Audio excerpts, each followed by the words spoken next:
I hate this topic because it's one of high expectations and usually very low rewards when we talk about these future therapies. So what I'm going to do today is try to limit my discussion to really what is on the immediate horizon and leave out the gazillion therapies and potential drugs that are in trials, but outline them. And several of my slides will be used from a very recent published article by Silvio Denise in Gut just this past month or so. And I suspect in many future talks you're going to see these same slides as well. And you can look up the reference that'll be on, that's very available. When we are talking about future therapies, it's very important to consider many factors, not only the mechanism of action and how it may compare to other drugs that are currently available. And, you know, a simple example might be the drugs ustekinumab and an Abbott anti-1223 inhibitor that both seem to have the same mechanism of action, yet ustekinumab is already approved for psoriasis and is moving along in the development for ulcerative, inflammatory bowel disease. Boy, my tongue's not working today. The other thing that is, of course, very important is to understand the clinical trial population. And Asher Kornbluth and colleagues are about to publish an article in Clinical Gastro and Hepatology about patients who they would like to put into clinical trials but didn't meet the entry criteria. And of course, what we've learned from trials is that the drug has to fit the profile of the individual patient.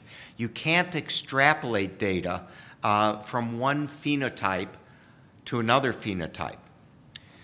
The other is that in clinical trials, many of the patients that we enter are our most refractory patients. They've failed many other therapies. Many of them have subclinical stenoses, strictures, or fistula, and a long disease duration. And what we've learned and what you heard this morning is that the shorter the disease duration, the earlier we start therapy in patients, the more likely we are to get a response from whatever treatment we're giving. So most of the patients, in particularly the biologic trials, have been through multiple other therapies. They have a very long disease duration. The vedolizumab trials that I'm going to be describing, patients on average had disease for more than 9 years. And that's very different from Gert Danz's description of the step-up top-down trial, where patients were entered within the first year or two. And of course, it's also important to remember the concomitant medications that patients are taking along with the investigational agent or the new agent, and what agents are actually precluded. So many of the trials with biologics are going to see patients who are already taking steroids or immunosuppressives, and it's important to recognize differences in those different patient populations with or without the concomitant medications. For instance, as you heard this morning again, related to immunogenicity. And in biologics, if patients are taking immunosuppressive agents, they're likely to have reduced immunogenicity to it. Now, key to interpreting clinical trials, and I'm going to show you some examples of this, are obviously the dose of the drug and also the benefit versus the risk at different doses related to toxicity. And that's going to be very important when we see the JAK Kinase Inhibitors that I'll describe a little bit later, where in diseases like rheumatoid arthritis, the dosage is lower than is going to be effective in inflammatory bowel disease. And that's another important message. Remember that the doses of the biologics and virtually every agent that we use is lower in the rheumatologic diseases than it is in inflammatory bowel disease. So for instance, infliximab may be used at 3 milligrams per kilogram in rheumatoid arthritis and 5 to 10 milligrams per kilogram or even greater, as you heard this morning, in inflammatory bowel disease. Well, with JAK kinase inhibitors, we're approaching a closer toxicity level in the higher doses needed in inflammatory bowel disease. The focus of drug development has been the dysregulated immune response and identifying focal areas along that what is known and unknown regarding the pathophysiology and pathogenesis of ulcerative colitis and Crohn's disease, anywhere from the microbiome to cytokines to specific chemokines can be targeted. And it's somewhat of a dartboard identifying these. As one may predict, interleukin-10 would be a very important mediator of inflammation, and higher production of interleukin-10 should downregulate the immune response. But in subcutaneous dosing of interleukin-10 and in recent trials of Streptococcus that makes interleukin-10, it's been difficult to demonstrate any benefit in patients. So we can't, from a priori or even from animal models, predict which agent is going to be effective and which target is actually going to be effective. And I'd say we were very fortunate that anti-TNFs were so effective in both ulcerative colitis and Crohn's disease, because there are many other agents that we might have targeted that aren't going to be as effective. In addition to the cytokines, there are other cellular messengers, such as chemokines, that really haven't even been explored yet in human models of inflammatory bowel disease. So as much as I'm going to exemplify potential targets today, there are many others that can be used either in isolation or in combination. Now, this is one of the slides from Professor Denise from Italy, demonstrating in red the compounds, as I mentioned, that have been ineffective with specific targets, and at the same time in green, the compounds that are either on the market or progressing onto the market in pretty rapid form. And I will go over some of these green aspects shortly. Now, before we do that, we actually have some old friends that are emerging into new indications. Budesonide, as I know you're aware, has been effective for the treatment of ileocecal Crohn's disease, and there have been many attempts over the years to get budesonide to be effective in ulcerative colitis. The problem is that once you distribute a corticosteroid into the colon, a lot of things happen, including bacteria that begin to degrade the corticosteroid and metabolize it, and getting the distribution to the right points along the colon. So there has been a recent MMX formulation, similar to the MMX mesalamine, that is targeting budesonide for ulcerative colitis and has been tested in 2 large trials in patients with mild to moderate colitis. In these trials that have been done around the world, and that adds a complexity because patients in the United States and investigators in the United States may not be the same as patients or investigators in countries such as Asia or Eastern Europe. But in any event, 2 trials have been undertaken. One comparing budesonide in the MMX formulation to both Azicol and placebo, and the other just versus Entocort versus placebo, another form of a budesonide delayed release formulation. In these trials that were presented at Digestive Disease Week, the results were positive, but less than resounding as far as remission rates were concerned with budesonide over the 6 to 8 weeks of the trial. As you can see, remission rates were achieved in about 12 to 13% of patients, or 18 to 13% of patients with budesonide, a consistent result at the high dose, but actually not superior to Azicol and somewhat better than placebo with an absolute margin of only 10%. And it's questionable whether we will actually see approval of a drug with a 10% margin over placebo. Now, of course, budesonide's a drug where we have to watch the risk-benefit ratio, because at higher doses, it can be more effective, but at doses above 9 milligrams, budesonide does start to have an increased risk of corticosteroid effects. Now, we have 2 other drugs that are being looked at for ulcerative colitis that are approaching FDA approval and are either at the FDA for review in the setting of adalimumab or golimumab, which is already approved for the rheumatic diseases, has also begun to be tested in ulcerative colitis and is moving along into phase 3 trials. There have been 2 recent publications regarding the role of adalimumab in moderate to severe ulcerative colitis. These are the same types of patients in the outpatient setting that were used in the trials with infliximab in ulcerative colitis. And adalimumab was tested at 160 milligrams initially, followed by 80 milligrams at 2 weeks, followed by 40 milligrams every other week. At DDW, Bill Sanborn presented one trial, and Walter Reinisch has already presented a second trial with essentially identical results. In these patients at 8 weeks, approximately 16% of patients had achieved remission, which was persistent out to 52 weeks, with about 30% of patients, 30 to 40%, achieving a long-term result. Now, if you remember Gert Dans in the lectures from this morning, dose is critical, and maintaining trough levels is critical. And if you look at series like these, similar to what you've seen with infliximab, the individuals with the highest trough concentrations are the ones who do the best. And of course, what the issue is that these drugs are not used primarily in the inflammatory bowel disease market. These drugs are marketed, the biggest market is in the rheumatic diseases.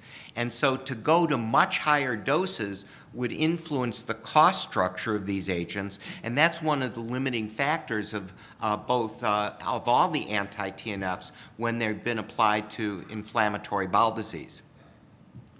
Golimumab is also on the market already for rheumatic diseases. It's another IgG1 monoclonal antibody similar to adalimumab as far as its targeting and its administration in a subcutaneous formulation.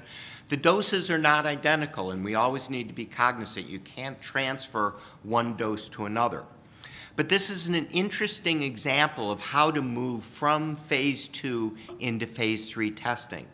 Golimumab was tested at 100, 200, or 400 milligrams in initial dosing in the phase 2 trial with rather limited clinical remission rates, again in the just under 20% range. But if you look at the concentrations compared to the clinical response, the individuals with the highest concentration had the best clinical response, and what we have not yet seen is a shouldering of the dose response at even higher doses.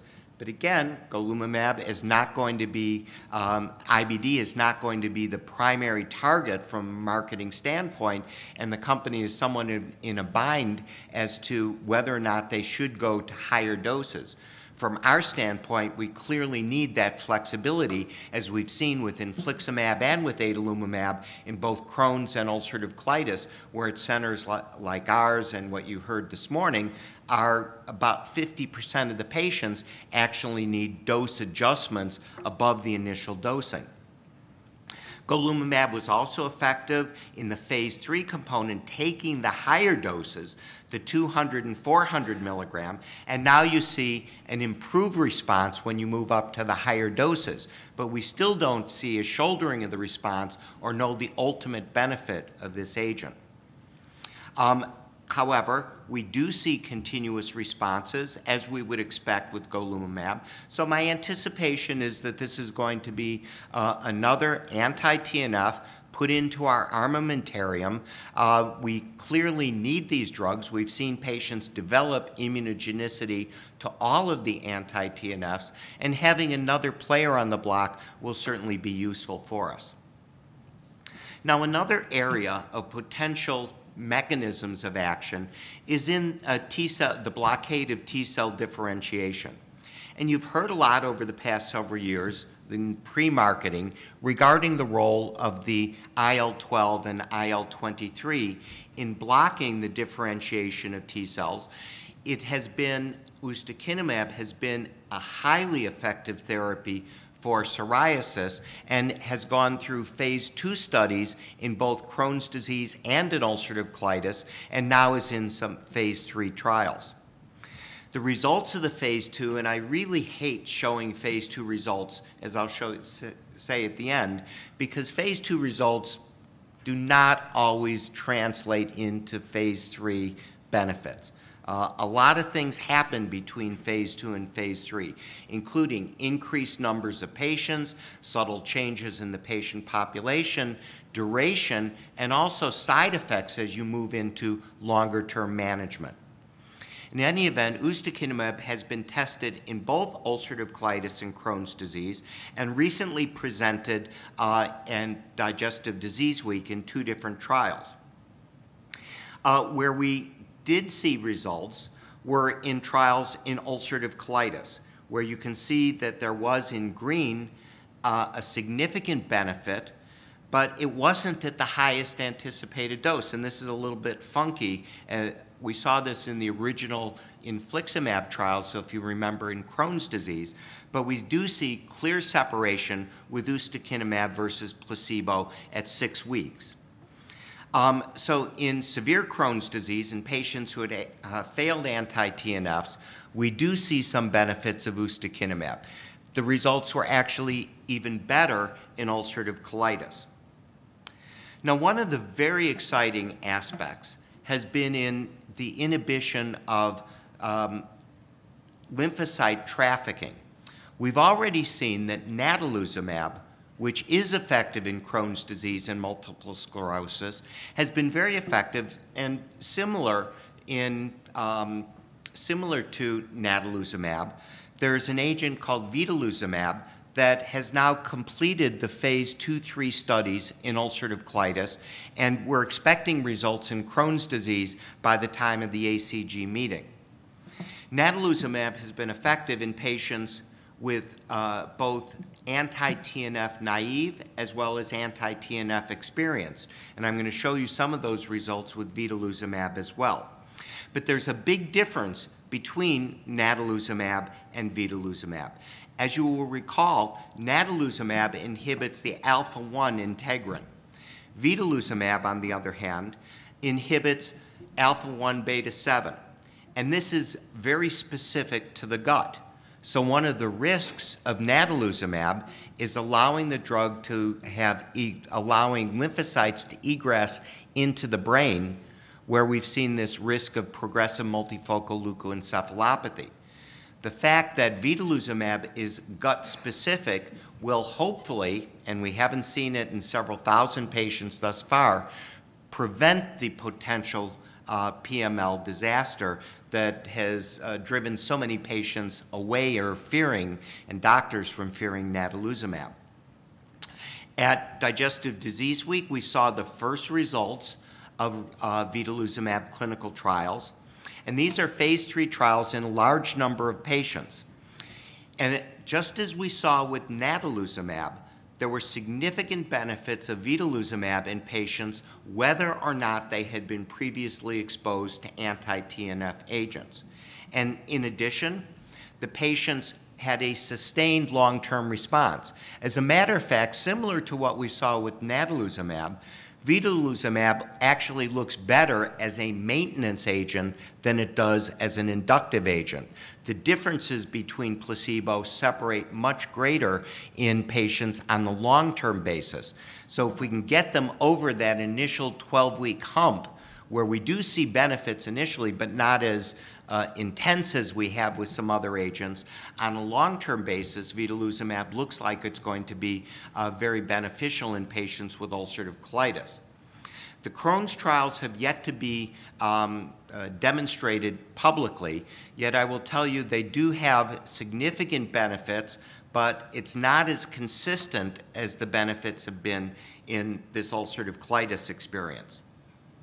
Now, the nice thing about vedolizumab is that the infection risk is actually not significantly higher than placebo and appears to be lower than in patients who are receiving anti-TNF biologics. And we've not seen any risks of malignancies with the anti-adhesion molecules. So this is an exciting class that once the company has enough patients for a safety experience, and that's probably going to be in another year or so, we'll be able to go up in front of the FDA, at least in ulcerative colitis, and then we'll see the data in Crohn's disease. And I've already mentioned the JAK Kinase Inhibitors. These are also already approved in rheumatoid arthritis and have been tested in patients with both ulcerative colitis and in Crohn's disease. Now, there are a whole series of JAK inhibitors, and they do have a variety of different overlapping functions. And it's the overlapping functions of these JAK inhibitors, not only in the immune system, but for instance with erythropoiesis that allows the development of red blood cells, with cholesterol production and other factors that may limit these agents from a toxicity standpoint. And as you can see on this slide, there are a number of different receptors. I don't think anyone aside from Scott Plevy is actually going to remember any of these different aspects of it. But I will tell you that not only you are going to see a number of these popping into clinical trials in the very near future. Now, one of them, produced by Pfizer, has already been in clinical trials in both ulcerative colitis and in Crohn's disease, and both of these were presented at Digestive Disease Week. These were complex patients with moderate to severe disease who were put into dose-ranging studies in both ulcerative colitis and in Crohn's disease. And in ulcerative colitis, we did see a significant benefit with the JAK inhibitors, with up to 50% of patients achieving an 8-week clinical remission, and 2/3 of them an endoscopic response. So this looks very good in ulcerative colitis. On the other hand, in Crohn's disease, we don't see the same consistent results. And whether this was patient population, whether this was just a vagary of small numbers of patients in a phase 2 trial, remains to be determined. But clearly, these inhibitors are moving into larger phase 3 trials in ulcerative colitis and likely will be in Crohn's disease as well. Now, just to give you a short list of some of the agents, and only Dr. Kiashin is going to memorize this list, but these are the agents that have recently been tested or are undergoing testing in phase 1 through phase 3 trials. I will, in red, demonstrate the ones that haven't made it out. So there are a limited number of agents that are actually moving along. And Dr. Denise has done a splendid job of formatting how these agents are moving along the target towards drug approval and launch in the center. And in ulcerative colitis, I've circled the ones that are moving in the best progression towards the eventual launch. We already have infliximab. Budesonide, as mentioned, has had beneficial results. Vedolizumab in ulcerative colitis, and golimumab in ulcerative colitis. There are many on the periphery, and whether or not they're going to make it into the target clearly remains to be determined. Similarly, there's a lot in the targeting for Crohn's disease. Again, the anti-TNFs have already been launched, but the others are a little bit further away from achieving regulatory approval, with perhaps vedolizumab and perhaps ustekinumab moving a little bit faster than some of the other agents. Now, it's not just drugs that are driving or affecting inflammatory bowel disease. And we're very aware of the microbiome. Unfortunately, we don't have a number of good clinical trials as yet regarding the microbiome, but we are beginning to see trials both in preventing the disease and in treating the disease. Ultimately, fecal transplants, as you may have heard this morning, are being investigated in Europe and in some other countries, as they are in Clostridium difficile colitis. But we are beginning to try to test Trichura suis. These are the pig whipworms that are being tested in a trial in Crohn's disease in Europe that's sponsored by the Falk Company, and the United States in about 6 months through our institution and a collaborative NIH group, we are going to be testing T. suis in ulcerative colitis as well. So it may be that the bacterial population can be altered by changes in that population to improve patients, but of course this remains to be determined. And then, since inflammatory bowel disease does have genetic underpinnings, and since we have seen reports of prolonged responses in patients who have undergone bone marrow transplants for other indications with responses in Crohn's disease, there are some trials underway in Europe, and I just saw a listing for a trial in the University of Washington in Seattle in their bone marrow transplant center that are looking at bone marrow transplants in patients with Crohn's disease. And in our sister institution at Northwestern, they're also looking at autologous bone marrow transplants in Crohn's disease. Now, the problem, of course, with this is going to be the potential toxicity, because the patient's bone marrow is initially wiped out, and then patients do continue to have immune suppression. As a matter of fact, I was reading the protocol, and Scott, I don't know if you saw the Seattle protocol yet. Patients are initially go through priming to wipe out the bone marrow and are subsequently treated with cyclophosphamide and then maintained on tacrolimus and mycophenolate on a longer-term basis, and they're looking at one-year outcomes. What I would like to see is a comparative trial of that same drug regimen without the bone marrow transplant. One of the advantages of the transplant may be, however, repopulation of the bone marrow after such a significant immune suppression. Now, I'd just like to finish this very brief overview with a couple of additional comments. As I already said, be cautious of phase 2 results. We see them often in presented at Digestive Disease Week and occasionally at the ACG meetings and at other meetings, but it's more common than not that those results do not translate into phase 3 findings. And as a matter of fact, the AGA journal, Clinical Gastro and Hepatology, is refusing to publish phase 2 results because they do not believe they are yet clinically translatable. So be cautious as you see this great optimism. As I've already mentioned, be cautious also about drugs that have efficacy in other diseases such as rheumatoid arthritis, which is the biggest market. As we've seen, our biologic and other agents require higher doses in inflammatory bowel disease than they do in the rheumatic diseases, and in some cases, in particular the JAK kinases, we may be seeing abutment to significant toxicity before we can gain therapeutic advantage. And then my last word is on biosimilars. You know, there's been a huge cry for biosimilars or generic biologic agents. Just this year, the FDA has actually submitted or presented guidelines for the development of biosimilars, and there are trials underway. Initially, they've been in Asia, but you're going to see trials in North America with some biosimilar agents. The rules are very different than new drugs. Actually, the biosimilars, if you make a generic infliximab, the ruling for biosimilars is that it cannot be better than the agent. If it is better than the inherent agent, then it's actually going to be treated as a new drug. Now, this becomes very complicated because the current drug development is much improved than it used to be.